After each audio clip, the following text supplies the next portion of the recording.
Obrigada a todos, né, que estão aqui com esse sorriso para a gente, com esse acolhimento, com esse carinho. É muito bom essa vibração de vocês. Obrigada, de coração. Então, vamos continuar as nossas reflexões acerca desse livro de cabeceira, né, dessa bênção, o Evangelho segundo o Espiritismo. Hoje é muito importante a gente lembrar que nessa primeira página aqui do Evangelho tem uma breve explicação está dizendo o Evangelho segundo o Espiritismo, com a explicação das máximas morais do Cristo, em concordância com o Espiritismo e suas aplicações às diversas circunstâncias da vida. Né? Que possamos ter isso como um guia na nossa vida. Então, nós estamos lendo sobre o capítulo 11, Amar ao próximo como a si mesmo, e hoje nós vamos ler o item 15, que diz, deve-se expor a vida por um malfeitor? Então, começa com uma pergunta de Allan Kardec. Acha-se em perigo de morte um homem. Para o salvar, tem um outro que expor a vida. Sabe-se, porém, que aquele é um malfeitor e que, se escapar, poderá cometer novos crimes. Deve, não obstante o segundo, arriscar-se para o salvar? Questão muito grave é esta, e que naturalmente se pode apresentar ao espírito. Responderei na conformidade do meu adiantamento moral. Pois o de que se trata é saber se deve expor a vida mesmo por um malfeitor. O devotamento é cego, socorre a um inimigo e deve-se, portanto, socorrer o inimigo da sociedade, a um malfeitor, em suma. Julgais que será somente a morte que, em tal caso, se corre a arrancar o desgraçado? É, talvez, toda a sua vida passada. Imaginai com efeito que nos rápidos instantes que lhe arrebatam os derradeiros alentos da vida, o homem perdido volve ao seu passado, ou que antes este se ergue diante dele. A morte, quiçá, lhe chega cedo demais. A reencarnação poderá vir a ser-lhe terrível. Lançai-vos, então, ó homens, lançai-vos todos vós a quem a ciência espírita esclareceu. Lançai-vos, arrancai-o a sua condenação. E talvez esse homem, que teria morrido a blasfemar, se atirará nos vossos braços. Todavia, não tendes que indagar se o fará ou não. Socorrei-o, porquanto, salvando, obedecei a esta voz do coração que vos diz: podes salvá-lo, salva-o. De Lamennais, em Paris, 1862. Agradecer, né, esse espírito por ter trazido essa mensagem há tantos anos e essa reflexão que vem há tantos anos permeando toda a sociedade, né? Com esse item, a gente fecha o capítulo 11, intitulado Amar ao Próximo como a Si Mesmo, e o outro capítulo começa a se preparar para o outro capítulo, que é o capítulo 12, que é Amar os vossos inimigos. Né? Vamos começar pela última frase. Ele diz, socorrei-o, porquanto, salvando, obedeceis a essa voz do coração, que vos diz, podeis salvá-lo, salvam.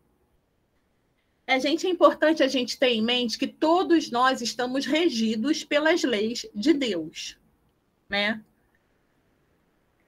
E uma dessas leis é a lei de justiça, de amor e caridade.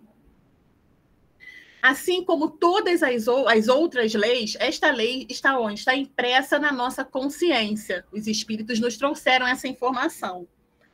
Como uma semente, né, gente, esperando ser regada, para florescer dentro de nós, para desenvolver esse potencial maravilhoso dentro de nós. Né? E o adubo dessa semente é justamente a nossa moral, é o uso da nossa inteligência para o bem, para a prática do bem. Né? Mas isso não vem do dia para a noite, de uma hora para outra. É um cultivo, é um exercício, através da nossa vontade de melhorar, da nossa vontade de melhorar a sociedade, né, do nosso esforço próprio para a nossa transformação moral. Né? A lei de amor, ela está presente o tempo todo nos ensinamentos que o Mestre Jesus nos trouxe, o tempo todo. O tempo todo está aqui nessas reflexões aqui. O tempo todo, ele fala o tempo inteiro disso. Né? E os espíritos vão nos explicando, nos detalhando, inclusive as parábolas. Mas é muito difícil, às vezes, para nós colocar em prática, mesmo a gente lendo o Evangelho, estudando, fazendo o Evangelho no lar, estudando na casa espírita, ainda é muito difícil a gente colocar essas leis em prática, porque nós temos muitas dificuldades como espírito, cada um no seu grau, mas nós temos muitas dificuldades. Muitas vezes a gente acaba seguindo no sentido contrário a essa lei, para acatar, né, aderir, né, para andar de acordo com a opinião da maioria, né? Muitas vezes a gente vai no sentido contrário às leis de Deus, para andar de acordo com todos, para se adequar ao que todos estão fazendo, né? Mas a gente tem que ter em mente que essas leis são irresistíveis. Nós estamos fadados a essa lei, né? Vamos dizer assim. É uma lei natural. Todos nós vamos aderir a elas algum dia. Se não for pelo nosso esforço próprio, pelo nosso empenho, vai ser através da dor. Porque não tem jeito. A gente tem que andar para frente o que dizem, né? A gente nem que seja com tropeção, que a gente vai ser obrigado a andar para frente. A gente vai cair, pode até cair, mas vai estar antes do que a gente estava, né? Então, vamos fazer uma comparação aqui. Vamos imaginar que é uma situação que não é difícil de acontecer, talvez essa da gente, nós, não sei se tem alguma pessoa, algum bombeiro militar, algum salva-vidas aqui, mas nós aqui, simples mortais, não é mais difícil da gente se deparar com essa situação, uma situação um pouco inusitada, até, da gente ter que expor a vida, é um pouco mais difícil, assim, né? Quem não trabalha com isso. Mas vamos imaginar, então, um bombeiro, né? Um bombeiro, um salva-vidas. Ele, se tem alguém em perigo, é a obrigação dele, em serviço ou não, salvar aquela pessoa. E se for um malfeitor e ele não vier a cumprir com a sua obrigação profissional, a lei humana vai cair sobre ele. Ele vai ter que responder perante a lei o motivo daquela negligência. E ele não vai chegar lá perante o juiz e falar, não, eu não salvei porque ele era bandido. Então foi melhor, né? Ele não está. Certamente que não. Existe uma lei na qual nós todos somos regidos. Eles também têm as regras da corporação, né? Ele vai sofrer as consequências legais disso. E na questão 912, né, o Allan Kardec ele faz uma pergunta, ele fala assim, qual é o meio mais eficiente de combater o predomínio da natureza corpórea, da natureza material? E os espíritos respondem, praticar a abnegação. Essa dificuldade que às vezes a gente tem de aderir às leis de Deus, entre elas a lei de justiça, de amor e de caridade, muitas vezes pode ser decorrente do predomínio do nosso apego à matéria, do predomínio ao nosso apego à vida material, né? Então, a abnegação é uma virtude que a gente deve desenvolver para nos libertar dessas paixões, né? Ele diz aqui, o devotamento, esse empenho, essa entrega ao outro, esse devotamento, essa entrega ao outro com generosidade e até mesmo com sacrifício, deve alcançar a todos, tanto um inimigo nosso quanto um inimigo da sociedade. E, gente, um inimigo sabido, né? Porque muitas vezes, se a gente vier a se deparar por essa situação inusitada, ali a gente sabe, teoricamente sabe, se realmente ele for mesmo um malfeitor, porque a gente sabe também que tem muitos aí que estão acusados, que estão presos, que estão privados da liberdade e que não cometeram crime, a gente cansa de ver isso. E aqueles que não se sabem?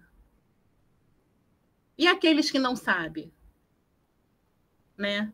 Se a gente vai doar sangue, A gente não vai escrever ali, eu não quero que vá para fulano de tal, eu quero só que vá para Beltrano, Ciclano, e não quero que vá. Hein? Se vier fulano aqui passando mal, não quero que doe sangue para ele. Se ele tomar um tiro, levar algo que precise de sangue, não vai ser o meu que ele vai levar. A gente faz isso?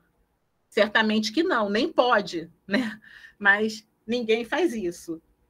Né? E ele também diz, quem sabe, né, com esse ato também de generosidade, esse espírito não se arrepende. Né? Esse espírito rebelde não se arrepende, não se rende à lei do amor. Né? Muitas vezes ele só precisa de um ato de amor na vida, porque é sabido que não é raro, muitos malfeitores conviveram, chegaram até aquela situação, muitos por falta de amor, de carinho, de compreensão, muitos até por descrédito nosso, sabe? Quantas vezes a gente não sabe de uma situação, aquele menino, aquele rapaz mora num lugar complicado, os pais saem o dia todo para trabalhar, o pai tem um problema, a mãe faz o que pode, poxa, que destino que ele deve ter, né? A gente já condena, deixa eu me perdoar agora, em vez de a gente fazer uma oração, vamos proteger ou procurar saber se precisa de alguma coisa, ou oferecer, de repente, um curso gratuito. Olha, tem um curso gratuito em tal lugar, por que ele não vai? Eu ajudo na passagem. Às vezes, a pessoa que trabalha conosco, né, que ajuda a gente, às vezes a gente sabe de uma situação que a pessoa passa, deixa os filhos sozinhos em casa o dia todo, né, para poder trabalhar, para poder levar o pão material para suas casas, e vivem em lugares muito complicados. E o que nós podemos fazer por essas pessoas? Né? Nos adiantar para dar uma vida um pouco mais segura para essa mãe, um pouco mais de tranquilidade para essa mãe. A gente pode fazer alguma coisa? Está em nosso alcance fazer alguma coisa? Façamos. Né? Façamos.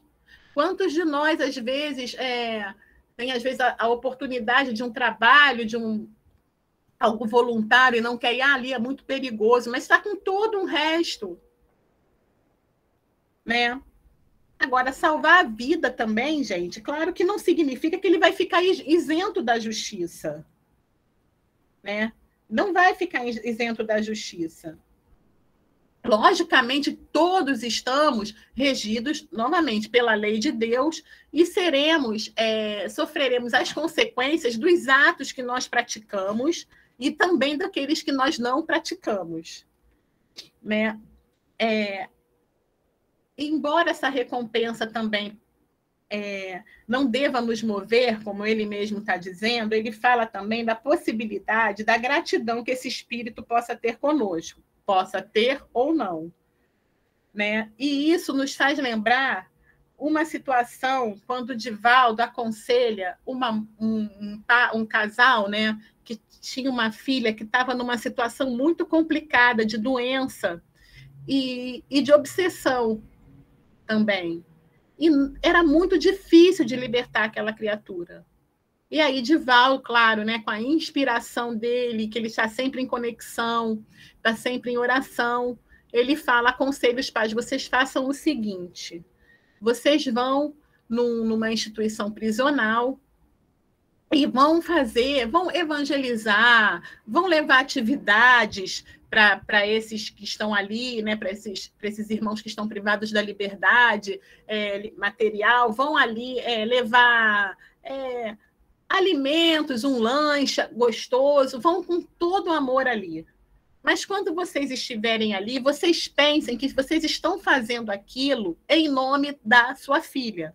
Como se ela estivesse ali. Ela não pode estar ali, ela está adoentada, ela está com problema, mas vocês pensem que estão fazendo aquilo em nome dela. E façam com muito amor. E assim eles fizeram. Acontece que, claro, que todos temos mãe, esses rapazes, essas pessoas que estavam lá, tinham mães, alguns com mães que já estavam desencarnadas, né? E elas foram ver o que está acontecendo ali.